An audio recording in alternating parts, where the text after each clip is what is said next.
한 고지도를 근거하여서 고려의 강화가 현 한반도 인천 서측의 강화도가 아니라 중국 산동에 있었다는 주장을 하는 사람들이 있습니다. 이러한 주장은 최근 몇 년 사이에 생겨난 것이 아니라 인터넷에서 회자된 것만 해도 지난 20여 년 사이에 근 5년 단위로 반복되었고, 더욱이 이러한 주장이 대중에게 비교적 처음 알려진 것은 제가 기억하기로는 90년대의 일입니다. 그런데 이 주장이 터무니없거니와 이 주장에 대해서 수십 년이 흐르는 동안 그 아무도 제대로 짚어서 논박하여 바로잡은 사람이 없다는데 참담한 심경을 느낍니다. 이 주장을 접한 사람들의 대개는 그 터무니없음에 논박의 필요성을 느끼지 못하였을 것입니다. 그런데 수십여 년이 흐르는 동안 점차 놀라울 정도로 너무 많은 사람들이 아무런 비판적 접근 없이 이를 맹신하고 있음을 알게 되었습니다. 하여서 이 영상에서 지도에 적힌 해당 글자를 심층 분석하여서 대중 다수에 각인된 오해와 오판을 비로소 처음으로 바로잡고자 합니다. 이른바 대륙 고려서를 주장하는 사람들이 강화라고 읽고 있는 이 글자가 적힌 고지도는 1666년에 김수홍이 제작한 목판 지도인 천하고금 대총 편남도의 채색 필사본 지도입니다. 채색 필사본은 원본인 목판본 지도에서 천하고금 대총 편남도라는 제목, 통전과 명일통지에서 발췌한 노정기, 제작자 김수홍의 발문, 조선에 대한 서술 부분이 빠져 있습니다. 또한 만주 부분에서 원본에 표기된 일부 내용을 빼고 조선의 지리 형상을 새롭게 그려 넣은 후에 조선에는 기자국이라는 명칭을 적어 놓고 있습니다. 원본인 목판본 지도와 채색 필사본에서 자형을 분석하여서 이 글자가 과연 강화를 적은 것인지, 즉 구체적으로 그 끝글자가 빛날 화자를 적은 것인지 따져보겠습니다. 자형을 분석하여서 정체를 밝히는 데에는 이 글자가 빛날 화자로서 강화도의 그 강화를 적은 것이라고 주장한 사람들이 근거로 삼은 대총 편남도의 채색 필사본 지도, 그리고 그 원본이 되는 서울역사박물관 소장 목판본 지도를 대상하였습니다. 그리고 여기에 더하여서 한옥선에 출품된 목판본 지도를 참고용 자료로 삼았습니다. 한옥선 출품 목판본 지도는 인터넷상에 부분적으로만 확대본이 제시되어 있는데 산동 부분의 경우 해당 글자가 있는 부분은 제공되어 있지 않아서 주된 대상 자료로 삼기에는 한계가 있습니다. 누가 봐도 이 글자는 가죽혁자인데 빛날 화자라고 주장하는 사람들이 있고, 또한 이 주장에 동조하는 사람들이 무려 수만 명이 넘는 까닭에 이들 지도에서 가죽혁자와 빛날 화자를 모두 찾아서 하나씩 비교 대조하였습니다. 한자를 전혀 모르는 사람이 보면 두 글자는 얼핏 비슷한 꼴을 띠고 있습니다. 그러나 두 글자는 획수도 차이가 있고 구조적으로 빛날 화자가 훨씬 더 복잡한 글자입니다. 뒤에 글자들을 하나씩 비교 대조할 것인데 그에 앞서서 가독성과 이해도를 높이기 위해서 사전 설명을 해드리겠습니다. 붓글씨로 적을 경우에 두 글자는 우선 가장 마지막에 있는 가로획의 처리에 차이가 있습니다. 가죽혁자는 위의 가로획에 비하여 길게 긋는 반면에 빛날 화자는 위의 다른 가로획에 비해서 짧게 긋습니다. 다음으로 빛날 화자의 머리에 해당하는 풀초, 즉 초두머리초의 경우 보인 바와 같이 양쪽을 나눠서 사선으로 씁니다. 이는 초두머리를 쓰는 다른 글자의 사례에서도 마찬가지입니다. 반면에 가죽혁자의 머리에 해당하는 스물입의 경우는 스물입자의 아래에 네모칸이나 가로획이 연이어 나오는 글자의 경우에 스물입자의 바닥 부분이 다음에 오는 가로획 또는 네모칸과 합쳐져서 표현됩니다. 즉 위에 보인 바와 같은 꼴로 쓰여집니다.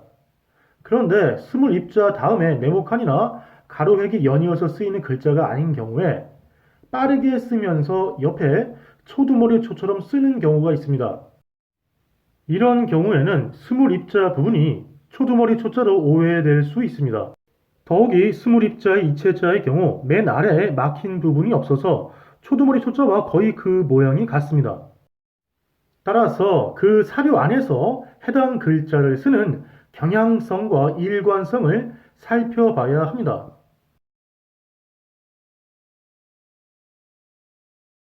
목판본과 필사본에 적혀 있는 화자의 사례를 하나씩 비교 대조해 보일 것입니다. 앞에서 설명드린 바대로 맨 왼쪽에 제시한 일부 사람들이 강화라고 주장하고 있는 글자와 비교하여서 보시되 특히 그 머리 부분과 맨 마지막 가로획의 길이를 비교 대조해 보시기 바랍니다. 화표주, 장화, 화양동, 장화대, 화정,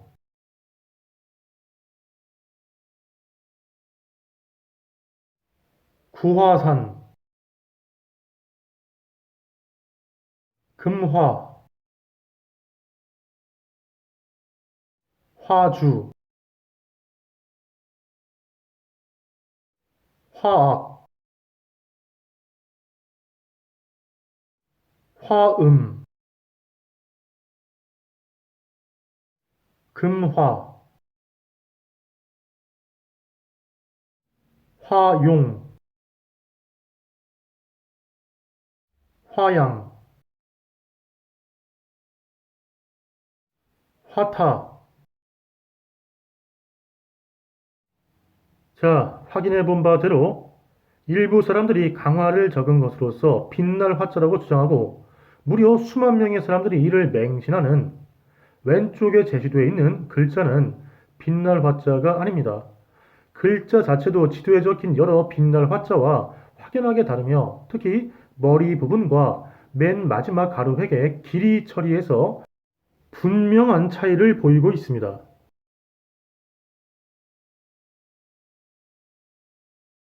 가죽혁자 자체가 단독으로 쓰인 사례는 찾지 못하였고 가죽혁자가 들어가 있는 글자들은 여러 개 찾을 수 있었습니다. 왼쪽의 글자와 비교, 대조해 보시기 바랍니다. 공, 공창,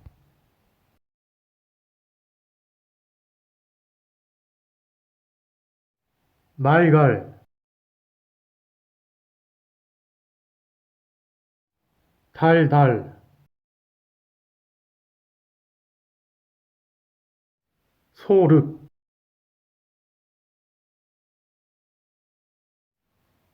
이상으로서 일부 사람들이 강화도의 그 화자라고 주장하고 이에 수만 명 이상의 사람들이 맹신동조한 해당 글자는 빛날 화자가 아니라 가죽혁자임이 확인되었습니다. 목판본 글자의 경우 제작자 특유의 서체로 인해서 또한 붓으로 쓴 글자를 새기는 과정에서 또한 그 사용도에 따라서 목판의 표면이 닳거나 먹물이 번져서 본래의 글자와 다소 다른 형상으로 종이에 박히면서 다른 글자로 오인될 여지가 생길 수 있습니다. 따라서 일말의 의심이 들 경우에 사료가 되는 지도 내에서 그 글자가 쓰인 다른 사례, 그리고 다른 것으로 의심되는 글자의 다른 사례를 찾아서 그 경향성과 일관성을 따져봐야 할 것입니다. 이에 서체 분석을 통해서 해당 글자가 빛날 화자가 아니라 가죽혁자임을 확인하였습니다. 고지도 분석 결과 빛날 화자는 맨 마지막 가로획을 짧게 그어서 길게 그은 해당 글자와 분명히 다름이 확인되었으며 또한 빛날 화자의 초두머리는 사선으로 나뉘어진 형태로 쓰여져 있는 바 역시 해당 글자와 분명히 다름이 확인되었습니다. 초두머리가 사선으로 나뉘어진 형태로 쓰여진 것은 지도 내에 빛날 화자뿐만 아니라 초두머리를 요소로 지니는 다른 글자들에서도 충분히 확인됩니다. 빛날 화자로 오인되거나 주장되었으나 이 연구에서 가죽혁으로 밝혀진 해당 글자의 머리에 해당하는 스물 입자는 그 아래 네모칸이나 가로획이 연이어 올 경우에 아래와 합쳐져서 처리되는 경향성과 일관성을 띄었는데 이는 스몰 입자가 들어가는 다른 글자들에서도 확인이 됩니다.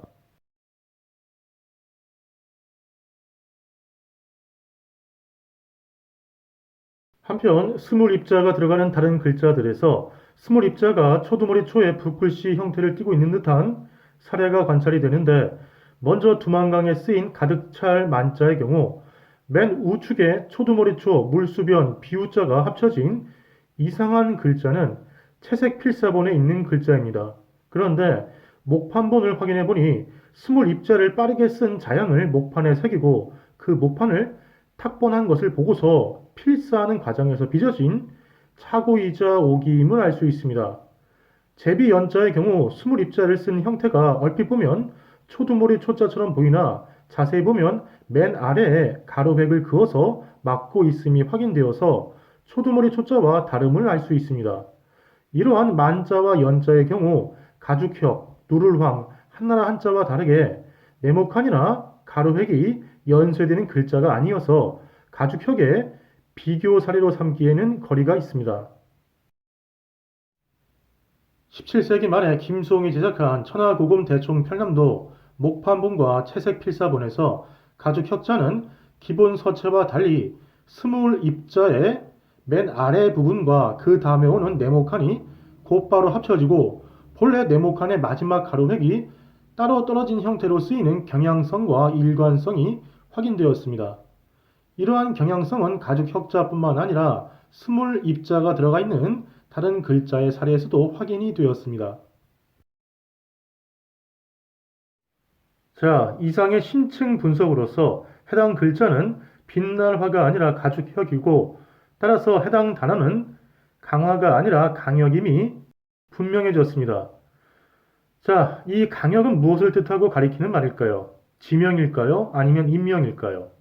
강역은 지명이 아니라 인명, 즉 사람 이름입니다. 천하고금 대총 편람도는 그 형태는 명청대 중국에서 유행한 영토를 방자 형태, 즉 방리 개념에 맞춰서 네모 형태로 그린 형승도의 전통을 따르고 있으며, 대총 편남이라는 명칭에서 시사하고 있듯이 지도 안에 단순히 지리 정보뿐만 아니라 관련된 여러 정보를 축약하여서 넣어서 한 번에 여러 정보를 분별, 취득할 수 있도록 제작한 일종의 인문사적 지리 지도입니다. 천하고금 대총 편람도, 이 지도에는 행정 지명뿐만 아니라 유명 인물, 명승 고적, 별자리, 노정 등 다양한 정보를 담고 있습니다. 이는 지도에 쓰여 있는 글자들을 그냥 읽어보면 대번에 알 수 있는 일입니다. 이 간단하고 명백한 것을 지난 수십 년 동안 아무도 이 쉬운 것을 안 하고 남이 떠드는 것을 아무런 비판 없이 그대로 맹신, 맹종해 왔다는 게, 이러한 사람들이 수천, 수만이 넘는다는 사실이 참으로 한심스럽고 절망적이기까지 합니다. 산동 지역에서 강역을 중심으로 사람 이름만 몇 개 살펴보겠습니다. 강역, 1세기 후한 임치 사람이며 강역거여 또는 강거유로 칭송된 효자입니다. 노중련, 전국시대 제나라에 살던 선비이자 책략가입니다. 전횡, 기원전 3세기 진나라 시대에 제나라 왕을 지낸 인물입니다. 관영, 후한말 삼국시대 초 사람으로 청주 북해국 출신이며 관영할석이라는 고사성어의 주인공입니다. 방현령, 수당시대 관리로서 당나라 초에 재상을 지낸 인물입니다. 강역 바로 위에 있는 글자는 맹의 속자로 적혀 있습니다. 복맹은 후한시대 청주 북해군 출신의 선비로서 복맹괴관 또는 괴관이라는 고사성어의 주인공입니다. 왕촉은 기원전 3세기 초 제나라의 충신입니다. 정현은 후한시대 북해국 고미련 출신의 학자입니다. 저초, 복승, 동방삭, 양우, 범중엄, 유하해, 좌구명, 다 사람 이름입니다. 천하고금 대총 편람도의 이러한 인물사적 지리 지도로서의 특성은 1666년에 이 지도를 제작한 김수홍이 그 몇 년 후인 1673년에 제작한 조선 팔도 고금 총람도에서도 동일하게 나타나 있습니다. 조선 팔도 고금 총남도 역시 인물사적 지리지도로서의 특성을 띠고 구성되어 있습니다. 이 지도에는 역시 다양한 정보가 부기되어 있는데 사람 이름에 해당하는 표기만 몇 개 읽어보겠습니다. 효자 김을씨, 대동야승에 그 이름과 고사가 수록되어 있습니다. 을파소, 앞에 고구려에서 려자가 없고 곧바로 을파소가 적혀 있습니다. 다른 것을 적은 것일 가능성도 있습니다. 효자 박덕 11세, 박덕은 안주 사람으로서 박덕단지라는 고사로서 칭송되는 효자로서 병든 어머니를 살리기 위해서 자신의 손가락을 끊어서 국을 끓여드렸다고 합니다. 삼강행실도에는 12살 때의 일이라고 하는데 여기에는 11세라고 적혀 있습니다. 상, 허주, 무, 이순신, 장만, 묘. 재상 허주와 무정, 이순신, 장만의 묘가 풍덕에 있다는 것처럼 연이어 적혀 있어서 혼란을 주는데 재상을 지낸 허주와 무관을 지낸 장만의 묘는 풍덕에 있으나 이순신의 묘는 이곳이 아니죠. 이순신의 본관이 본래 풍덕부 덕수연으로서 흔히 덕수이시라고 불리는데 이순신은 사후인 1605년에 풍덕부원군에 추서된 바 있습니다. 상노환, 상노사신. 재상을 지낸 노환과 노사신은 교화 출신입니다. 본관이 교화라는 얘기입니다. 즉, 교화노씨입니다. 이와 같이 조선 팔도 고금 총남도 역시 천하고금 대총 편남도와 동일 유사한 구성과 성격을 띠고 제작되었음을 알 수 있습니다.